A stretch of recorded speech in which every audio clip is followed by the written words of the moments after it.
Negociações de um tratado de paz acontecem na cidade de Munique, na Alemanha. O objetivo? Impedir o avanço de uma nação europeia sobre outra. Se você acha que este vídeo é sobre a história da Segunda Guerra Mundial, não, saiba que você está enganado. Este vídeo é sobre a guerra na Rússia e na Ucrânia e a tentativa da administração Trump de que se chegue a um cessar-fogo, pelo menos até a Páscoa de 2025. Sejam todos muito bem-vindos. Este é o Boletim Pega Vox, edição extra, desta quinta-feira, dia 13 de fevereiro de 2025.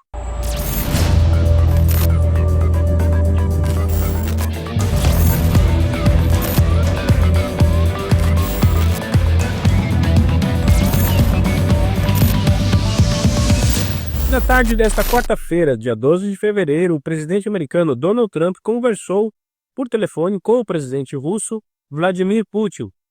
Os assuntos foram os mais variados, entre eles inteligência artificial, a questão no Oriente Médio e até mesmo a colaboração dos Estados Unidos e da ex-União Soviética durante a Segunda Guerra Mundial. Mas com certeza o principal assunto da conversa entre os dois foi a questão entre a Rússia e a Ucrânia. Tão logo Donald Trump terminou a conversa com Vladimir Putin, ele anunciou que existia a possibilidade, então, de que se iniciasse imediatamente as conversas para um tratado de paz entre a Rússia e a Ucrânia. Depois disso, ele telefonou para o presidente ucraniano Volodymyr Zelensky para atualizar, então, o líder da Ucrânia sobre a conversa que ele teve com Vladimir Putin.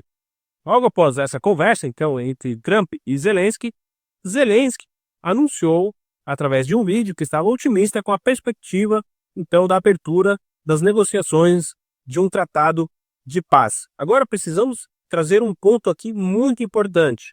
A administração Trump está trabalhando arduamente para que um cessar-fogo, pelo menos, que não é um tratado de paz, mas que pelo menos, então, esse cessar-fogo seja declarado até o dia 20 de abril, data da Páscoa. A administração Trump quer muito chegar, então, aí até o final de abril, com um cessar-fogo pelo menos assinado. Se um tratado de paz acontecer, melhor ainda. Mas são várias as questões que envolvem as negociações de um tratado de paz entre a Rússia e a Ucrânia.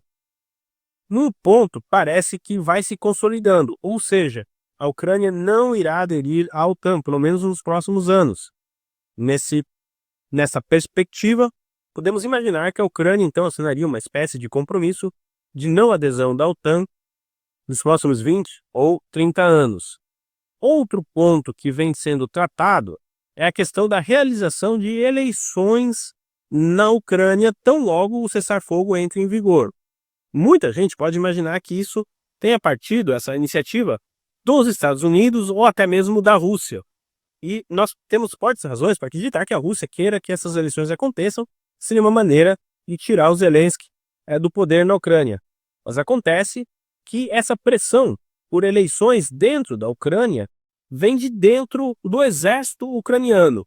E agora, então, vamos deixar Estados Unidos e Rússia um pouco de lado e entender qual é o atual cenário de Volodymyr Zelensky lá dentro do seu país. Volodymyr Zelensky já não é mais tão popular dentro da Ucrânia quanto ele era no início da guerra. E o ponto de virada dessa questão da popularidade aconteceu justamente em fevereiro de 2024, quando aconteceu a substituição do chefe das Forças Armadas na Ucrânia. Saiu Valery Zaluzhny e entrou Oleksandr Syrsky. Agora, muita atenção, porque é justamente a ala dos militares ligadas a Zaluzhny, que foi quem liderou a defesa da Ucrânia no começo da guerra, inclusive com algum sucesso em uma retomada de territórios no final de 2022, que está pressionando por uma nova eleição. E coincidência ou não, Valery Zaluzhny seria o principal favorito a vencer as eleições, caso elas acontecessem agora na Ucrânia. Obviamente que, falando de eleições, né, uma coisa é você fazer uma previsão em um período não eleitoral com o país em guerra. Outra coisa é um período eleitoral onde os candidatos precisam expor ali suas ideias e seus planos. Mas neste contexto, no atual contexto, Zaluzhny seria o favorito a vencer, então, derrotar Zelensky em sua tentativa de reeleição. É neste cenário que aparece, então, a pressão para que se realize eleições na Ucrânia. Agora precisamos também pegar um pouco o ponto de vista da administração Trump. Algumas falas do secretário de Defesa, indicado por Trump, Peter Hegseth, dão um indicativo de como essas negociações, o acordo de paz, podem proceder. Ele declarou nesta quarta-feira, dia 12, que, por exemplo, é muito difícil, é impensável que a Ucrânia consiga retomar as suas fronteiras diante de 2014. Traduzindo, o que ele quer dizer com isso é que a região de Donbas pode ainda voltar para a Ucrânia, mas dificilmente a Crimeia voltará a incorporar oficialmente, enfim, o território ucraniano, dando uma indicação de que a proposta americana pode incluir que a Rússia ceda os territórios ocupados na região do Donbas e ao sul da Ucrânia, mas que não recue na questão da Crimeia. Nesta quinta-feira, dia 13, pela manhã, Peter Hegseth declarou que o fato de abrir uma negociação de um tratado de paz com a Rússia não significa que os Estados Unidos estão traindo a Ucrânia. É neste cenário que o vice-presidente dos Estados Unidos, J.D. Vance, e o secretário de Estado, Marco Rubio, se reúnem na cidade de Munique, na Alemanha, durante a Conferência Internacional de Segurança, para dar início aos trabalhos, então, do que pode vir a ser um tratado de paz entre a Rússia e a Ucrânia. Até o momento, o que temos são muitas especulações. Por exemplo, será que este tratado pode trazer uma negociação mais ampla, visando diminuir a influência, por exemplo, da Rússia e da China na América Latina, em troca de concessões na Ucrânia?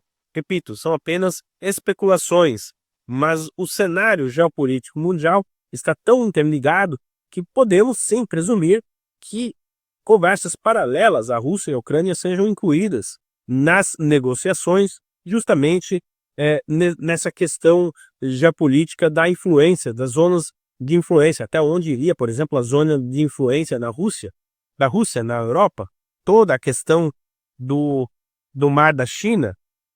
E falando em China, temos aqui outra informação importante. Existe um entendimento da administração Trump, de pessoas que formam a administração Trump, de que o grande adversário a ser enfrentado pelos Estados Unidos é justamente a China, e que a Ucrânia, nesse momento, seria uma perda de tempo, seria uma distração que os Estados Unidos não poderiam mais se permitir para manter o foco na questão da China, Taiwan e tudo mais.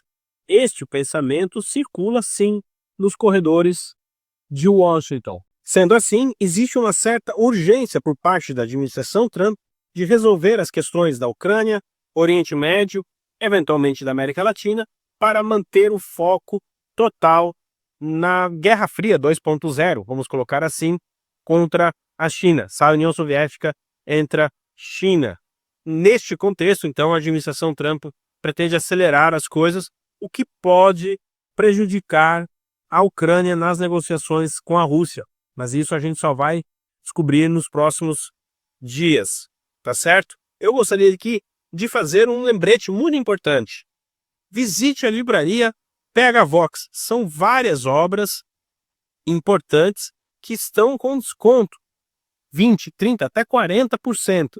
Então não deixe de visitar ainda hoje e adquirir o seu livro lá na livraria Pegavox. Isso ajuda muito a manutenção do trabalho do Pegavox, que não é só mais um canal de YouTube, mas também, além da livraria, como citei aqui, é uma editora e vem conduzindo material muito importante para o debate público, político no Brasil, tá certo? Visite a livraria Pegavox. Agora que chegamos no final do vídeo, então vamos para a parte da palavra do dia, aquela palavra que você vai escrever na seção de comentários, vai ajudar no engajamento aqui do Pegavox e ainda você ganha um like do Pegavox, tá certo? E a palavra é bem simples, tratado de paz. Como está aí em alta, aqui na Europa vem se falando muito dessa possibilidade, então escreva aí na seção de comentários, tratado de paz, tá certo? Este foi o boletim Pegavox desta quinta-feira, dia 12 de fevereiro. Eu sou Ivan Cléber, eu falo diretamente de Londres, no Reino Unido. Muito obrigado pelo carinho da audiência.